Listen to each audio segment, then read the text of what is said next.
પત્રકારો વિરુદ્ધ ખોટી ફરિયાદને લઈને બોડેલીના પત્રકારોએ પ્રાંત અધિકારીને આવેદનપત્ર આપ્યું। દેશના લોકશાહીના ચોથા સ્તંભ ગણાતા પત્રકારો સમાજના હિતમાં અવિરત કાર્યરત રહે છે। તેઓ તથ્યોને જન સમક્ષ મૂકી જનજાગૃતિ ફેલાવે છે। તેમ છતાં છેલ્લા કેટલાક સમયથી પત્રકાર મિત્રો વિરુદ્ધ ખોટી અને આધારહીન ફરિયાદો નોંધાઈ રહી હોવાનું સામે આવ્યું છે। આ અંગે બોડેલી પ્રેસ ક્લબ દ્વારા પ્રાંત અધિકારીને આવેદનપત્ર આપી યોગ્ય ન્યાયની માંગ કરવામાં આવી છે। વિજાપુરના મહેસાણામાં ફૂડ વિભાગની રેડ બાદ નકલી ઘી પનીરની ફેક્ટરી અંગે રિપોર્ટિંગ કરતા પત્રકાર તેજસ દવે પર ફેક્ટરી માલિક દિનેશ પટેલ તથા અન્યોએ હુમલો કરી તેમનો કેમેરો અને માઇક તોડી પાડ્યો। આ મામલે એફઆઈઆર દાખલ થઈ ચૂકી છે, પરંતુ આરોપીઓ વિરુદ્ધ વધુ કડક પગલાંની માંગ ઉઠી છે। અમદાવાદ શહેરના ઘાટલોડિયા વિસ્તારમાં ડિજિટલ મીડિયા પર દેશી દારૂના અડ્ડાનો પર્દાફાશ કર્યા બાદ 10-12 દિવસ પછી બુટલેગરો દ્વારા પત્રકાર જયમીન તરિયાપતિ તથા અન્ય 3-4 પત્રકારો પર ખોટી ફરિયાદ નોંધાઈ। બુટલેગરો સામે કડક કાર્યવાહી અને પત્રકારોને ન્યાય આપવાની માંગ ઉઠી છે। છોટાઉદેપુર જિલ્લાના નસવાડીના પત્રકાર નૈનેશ તડવી ભૂમાફિયાઓના કિસ્સાનો પર્દાફાશ કરવા જઈ રહ્યા હતા, ત્યારે તેમના પર હુમલો કરી ગાળો ભાંડી કરવામાં આવી તથા તેમના વિરુદ્ધ ખોટી ફરિયાદ નોંધાઈ। નૈનેશ તડવીને ન્યાય મળે તેવી માંગ સાથે પ્રેસ ક્લબે રજૂઆત કરી છે।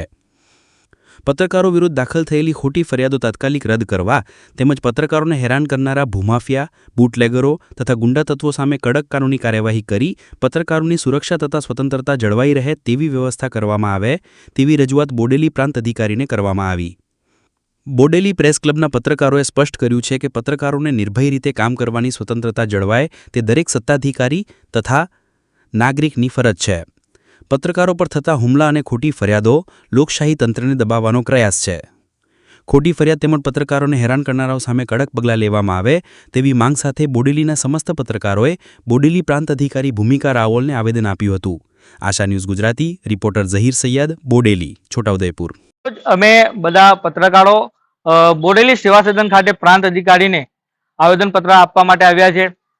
હું નૈનેશ તરવી, હું કલેડિયા ગામે જે ભૂમાફિયાઓ દ્વારા માટી ખનન કરીને એક ખાનગી જગ્યામાં નાખવામાં આવતી હતી તેને હું ઉજાગર કરી હતી। વર્ડ પર ટુડે અખબારમાં એ અહેવાલ પ્રસારિત કરતા મારા પર ખોટી ફરિયાદ કરવામાં આવી છે, તેને અમે સખત શબ્દોમાં વખોડી કાઢી। આજે પ્રાંત અધિકારી સાહેબને મારા વિરુદ્ધ જે ખોટી ફરિયાદ થયેલી છે તેને તાત્કાલિક અસરથી રદ કરવામાં આવે તેવી માંગ સાથે બધા પત્રકારો દ્વારા આવેદનપત્ર આપવામાં આવ્યું છે અને સાથે સાથે એની ઊંડાણપૂર્વક તપાસ કરી મને ન્યાય મળે તે માંગ કરવામાં આવી છે। બોડેલી પ્રાંત અધિકારીને એક આવેદનપત્ર આપવામાં આવ્યું, જેમાં અમારા પત્રકાર મિત્ર નૈનેશ તડવી, નસવાડી તાલુકો, જેમણે એક માટી ખનન થતું હતું, માટી ખનન જે ભૂમાફિયાઓ દ્વારા કરવામાં આવતું હતું તે કલેડિયા ખાતે નાખવામાં આવતી હતી। તેમાં અમારા નૈનેશભાઈ તડવીએ વર્ડ પર ટુડેમાં એ જે ઉજાગર કરેલું છે તેના અનુસંધાને આ લોકોએ અમારા નૈનેશભાઈ પત્રકાર તડવીને ધમકી આપેલી છે અને એમની પર ખોટી એફઆઈઆર દાખલ કરેલી છે। તે એફઆઈઆર રદ કરવા બાબતે આજ રોજ બોડેલી પ્રાંત અધિકારીને એક આવેદનપત્ર આપી અને એને અમારા નૈનેશભાઈ તડવીને ન્યાય મળે અને એ એફઆઈઆર તત્કાલ ધોરણે રદ કરવામાં આવે તેવી રજૂઆત કરવામાં આવી છે। માફિયાઓ સામે તપાસ થાય અને માફિયાઓ સામે તપાસ કરવા તેમને રજૂઆત કરેલી છે। સમાચારોના સતત અપડેટ મેળવવા માટે આશા ન્યૂઝ ગુજરાતીને YouTube પર સબસ્ક્રાઇબ કરો, બેલ આઇકન દબાવો અને અમારી સાથે જોડાયેલા રહો ફેસબુક, ઇન્સ્ટાગ્રામ અને ટ્વિટર પર।